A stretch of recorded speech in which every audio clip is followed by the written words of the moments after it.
Sino ka para hindi magpatawad sa iyong kapatid? Kahit anong kasalanan pa yan. Hindi mo ba alam na ang Panginoong Allah Subhanahu wa Ta'ala na nagbigay sa iyo ng buhay, nagbigay sa iyo ng iyong pangangailangan, pinapatawad niya ang lahat ng uri ng kasalanan.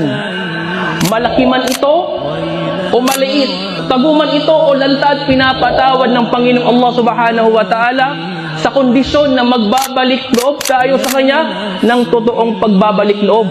Sino yun? Ang dakilang Allah. Ikaw, nilikha ka lang ng Panginoong Allah. Sino ka para hindi magpatawad sa iyong kapatid? Hindi mo ba nanaisin, kapatid, na papatawarin mo ang iyong mga kapatid sa pananampalatayang Islam? At sa kabilang buhay, papatawarin ka naman ng Allah Subhanahu wa Ta'ala sa iyong mga kasalanang nagawa. Hindi mo ba nanaisin, kapatid, na papatawarin mo ang iyong kapatid na nagkasala sa iyo? At sa kabilang buhay, itatago ng Allah Subhanahu wa Ta'ala ang iyong kasalanan. At hindi ka lang niya papatawarin. Yung mga nagawa mong kasalanan, ipapatong niya sa timbangan ng iyong mga kabutihan. Allah